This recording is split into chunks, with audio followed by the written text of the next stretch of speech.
Hey you guys, welcome to my channel. It's Rory Babe here, and today we're going to be revamping my locks. Okay, I'm going to be going from this to this. So if you're interested in the transformation, continue watching. So I washed my hair prior to this, and I was actually just letting it air dry instead of using heat on it. The ends were a little bit still wet, so I used this towel method to speed up the drying process. Literally just wrap your hair in the towel and twist. Yeah. Afterwards, it was time for my retwist, and this is literally all that you need for your retwist. I'm going to be doing my extension retwist in the same way I retwist my natural locks. I am doing the interlocking method with my crochet hook needle. Now this video is not a detailed tutorial, but I do have one where I do this style on my natural locks. And luckily these lock extensions were not too thick, neither were they too long to fit through my parts.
So if you noticed where I attached my natural lock and the lock extension, some of the hair is actually sticking out. So if there's one thing I would say that I learned with this, process, it's pretty much that I had to have also attached loose hair of my natural lock to the loose hair of the lock extension. Okay, so because of the hair sticking out, I pretty much had to relock some of them, right? I think the reason why is really just because I didn't unravel the ends of my own locks. If I had done that, they would have locked better together, in my opinion.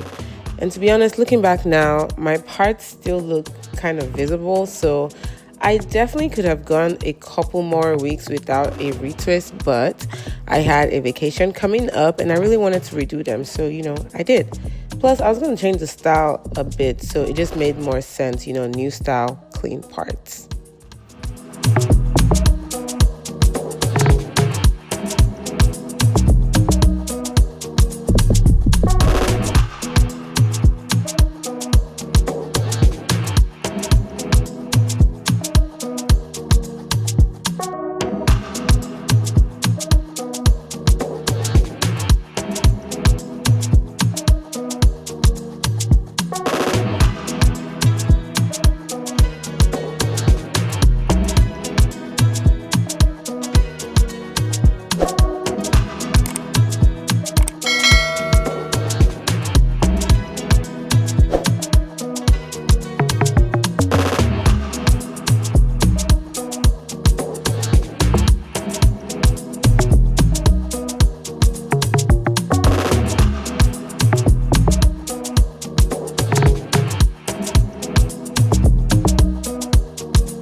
Okay guys, this was day 2 and I was ready to change up my style a bit. Okay, looking at the hair now, it actually still looked good. Low-key, I didn't have to change it, and you know what that means now? That means I'm gonna have to try this hairstyle again. But like I said earlier, I really wanted to change it because I was traveling, and yeah, I wanted to do something different and switch it up.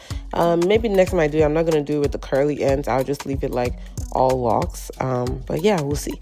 Anyways, this is a style that I was working with. This is what I was referencing in my head, and I was just like, this shouldn't be too hard to achieve, right? It should be easy breezy, right? Okay, so first I made knots where I wanted the lock to end, the length of the lock, and I made a couple to start, and then I went in and I started twisting whatever hair was left below the knot upwards. You know, seems easy, right? I was actually really excited when I saw how good these first two looked. I was like, yes, it's coming out right.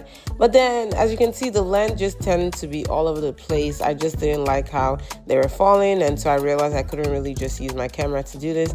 I needed a mirror to like line them up properly and just get used to the process, so I did a couple off camera. And when I got back, as you can see, it looks so much better. And now that I had a reference to follow, I didn't really need the mirror, right?